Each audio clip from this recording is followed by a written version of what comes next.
नमस्कार दोस्तों, इस वीडियो में बात करेंगे ईपीएफओ की जो मोस्ट अवेटेड वैकेंसीज थी एपीएफसी और ईओएओ की, वो आई हुई हैं, आप लोगों को पता ही है ना। और एग्ज़ाम पैटर्न, सिलेबस वगैरह ये सारी चीज़ें देख ली होंगी। अब ये चल रहा है कि कौन सा मटेरियल यूज़ किया जाए, कौन सा ऐसा मटेरियल होगा जिससे शॉर्ट क्वेश्चंस आए एग्ज़ाम में। और ये चल रहा है साथ में कि क्योंकि टॉपिक्स ऐसे हैं, अब किसी ने जिसने अकाउंटिंग नहीं पढ़ रखी होगी तो उसको ये होगा कि यार कुछ भी किया नहीं है अकाउंटिंग में अभी, तो अकाउंटिंग कैसे की जाए। फिर लेबर लॉज वगैरह जो आ रहे हैं, इंडस्ट्रियल रिलेशंस जो आ रहा है, वो नया सब्जेक्ट है बिल्कुल उनके लिए जो आर्ट्स बैकग्राउंड के स्टूडेंट्स होंगे, जो साइंस के हैं या कॉमर्स के भी, इवन वो लोग इंडस्ट्रियल लॉज इस तरीके से नहीं पढ़ते, तो वो सारी चीज़ें नई हैं सबके लिए ही।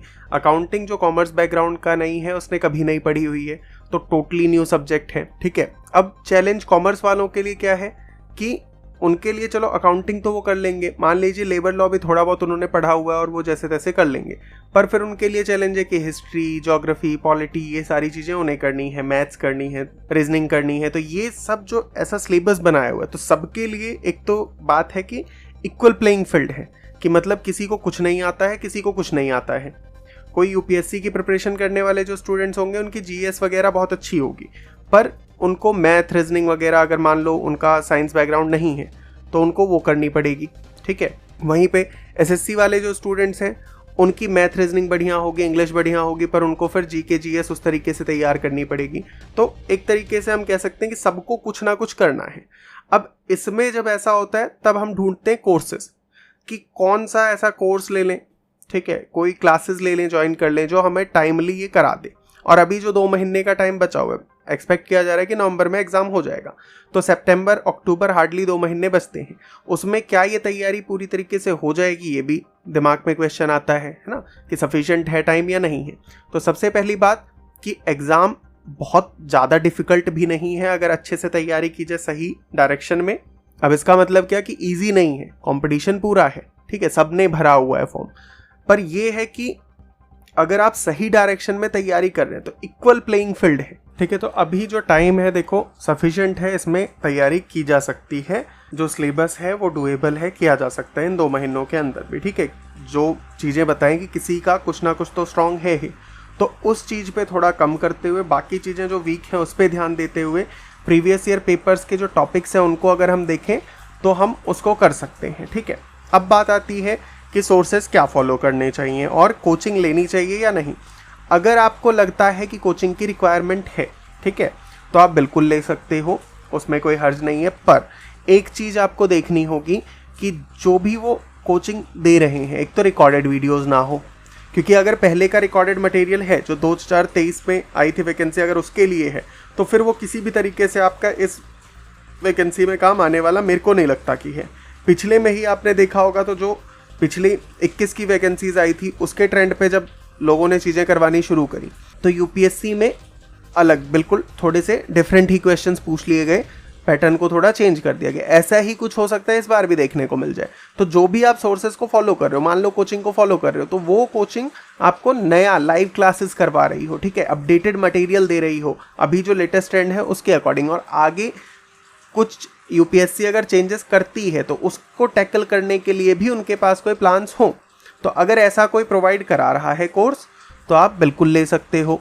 दूसरी बात आती है कि क्या खुद से तैयारी करेंगे तो नहीं क्लियर होगा। बिल्कुल हो सकता है खुद से तैयारी करके ही मोस्ट ऑफ दी जो स्टूडेंट्स हैं वो क्लियर करते हैं, एस्पिरेंट्स करते हैं एग्जाम को। ठीक है, उसमें मटेरियल का आपका ये ध्यान देना होगा। देखिए कि जो आपने सोर्सेज अभी तक पढ़े, मान लो कोई यूपीएससी एस्पिरेंट है, उसने जो भी जीएस के अपने सोर्सेज फॉलो करने, बिल्कुल आप कर सकते हो। थोड़ा फैक्चुअल नेचर के जो चीज़ें हैं उनको और अच्छे से कर लीजिए।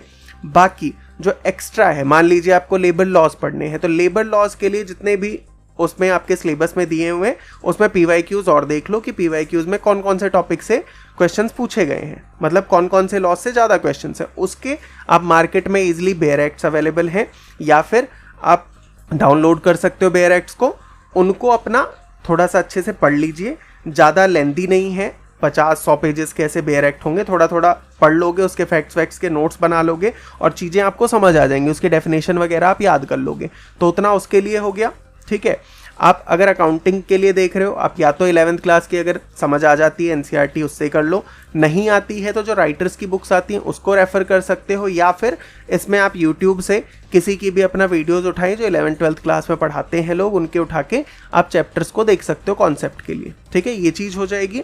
इंग्लिश की आपको तैयारी के लिए बहुत ज़्यादा ऐसा अलग से कुछ नहीं करना है। आप जो CDS NDA वगैरह में जब इंग्लिश आती है जहाँ पे, वहाँ के क्वेश्चंस देख सकते हो। मैथ के लिए भी सेम, जिन UPSC के एग्जाम्स में मैथ्स के क्वेश्चंस आते हैं आपको वो प्रैक्टिस करने चाहिए। आप पूरा उठा के चैप्टर्स पे ऐसे अलग से लग जाओगे और सारे मेथड देखोगे तो हो सकता है कि फिर भी आप सारे क्वेश्चंस वहाँ पे UPSC क्योंकि थोड़े कॉन्सेप्चुअल बेस्ड पूछता है कि वो थोड़े अलग कॉन्सेप्ट्स लगा देगा।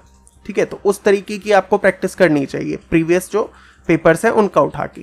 गवर्नमेंट स्कीम्स के लिए आप कोई भी एक कंपाइलेशन ले सकते हो, जैसे विजन की एक मैगजीन आती है पूरी, उसमें गवर्नमेंट स्कीम्स होती हैं, उसको डिटेल में पढ़ लो। साथ में जो ऐसी ईयरली मैगजीन्स भी आती हैं उसमें से भी अगर आप पढ़ना चाहते हो वहाँ से भी कर सकते हो। ठीक है, या दोनों को साथ में करके कर सकते हो, क्योंकि 2 से 3 क्वेश्चन 4 क्वेश्चन तो आपको डेफिनेटली गवर्नमेंट स्कीम से मिल ही जाएंगे।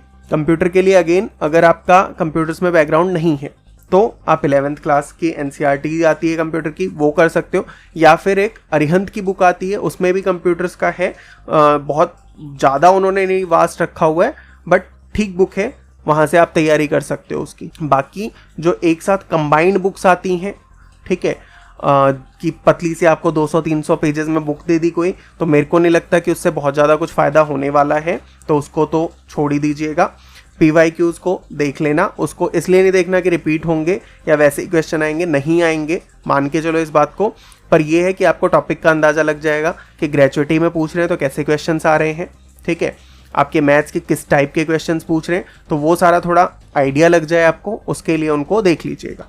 बाकी कोचिंग के लिए भैया देखो, पैसे की बात नहीं है, आप 5,000 10,000 कहीं लगा भी दे रहे हो उसकी दिक्कत नहीं है, बट 2 ही महीने का टाइम है, वहाँ पे कहीं ऐसे रिसोर्सेज पे, ऐसी चीज़ों पे टाइम आपने वेस्ट कर दिया कि जो एग्ज़ाम में आपको फ्रूटफुल हुई ही नहीं, तो फिर उसका कोई फ़ायदा नहीं है। सबसे जो इम्पॉर्टेंट है वो प्रैक्टिस है। तो मार्केट में आपको ईजिली टेस्ट सीरीज़ मिल जाएंगे, अगर कहीं पे आप ऐसी जगह रह रहे हो जहाँ प्रिपरेशन होती है, जैसे आप मुखर्जी नगर या ओल्ड राजेंद्र नगर यहाँ सब रह रहे हो, तो कोचिंग्स की दुनिया भर की अभी टेस्ट सीरीज़ आ रही हैं। ठीक है, आप जाके वहाँ से 20-25 रुपये 30 रुपये में मिल जाता है, प्रिंट आउट्स मिल जाते हैं। अगर आप नहीं खरीद रहे हो वैसे तो अपना वो प्रिंट आउट्स लो, उन प्रिंट आउट से अपने प्रैक्टिस करो, बार बार क्वेश्चंस लगाओ। कुछ एक क्वेश्चंस में वहाँ टॉपिक कवर ही हो जाते हैं वो सब, है ना, उसके जो गलत हो रहे हैं, जो समझ में नहीं आ रहा उसके नोट्स बना लो, वो आपके लिए बहुत बेनिफिशियल रहेगा।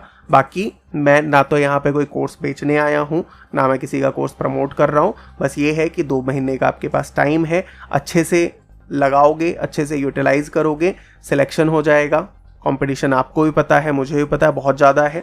SSC का बच्चा हो, UPSC का बच्चा हो, सब ने एग्ज़ाम फॉर्म फिल कर रखा है। ठीक है, बाकी अगर आप चाहते हो, देखो रिसोर्सेज वगैरह सारी चीज़ों का दुनिया भर की वीडियोस पड़ी हुई हैं, आप वहाँ से देख सकते हो। फिर भी अगर चाहिए होगा कमेंट कर देना, जो भी हेल्प चाहिए होगी मेरे से मैं वो कर दूंगा। आपको किसी टॉपिक पे क्लासेस चाहिए, अगर मेरी एक्सपर्टीज़ होगी मैं बना दूंगा, रिसर्च करके बना दूंगा। ठीक है, अगर आपको मटेरियल्स की लिस्ट ही चाहिए या टेस्ट सीरीज़ वगैरह का आपको कैसे चाहिए कि मैं ढूंढ के बताऊँ आपको कौन से सही है क्या है, तो वो भी आप कमेंट कर सकते हो, मैं वो भी आपकी हेल्प करने के लिए तैयार हूँ। चलिए, नए हैं चैनल पे, कुछ वैल्यूएबल लगे, करंट अफेयर्स वगैरह के वीडियोस लाते रहते हैं, तो आप चैनल को सब्सक्राइब कर सकते हो। बाकी मिलते हैं आपसे किसी नेक्स्ट वीडियो में, तब तक के लिए अपना और अपनों का बहुत सारा ध्यान रखिए।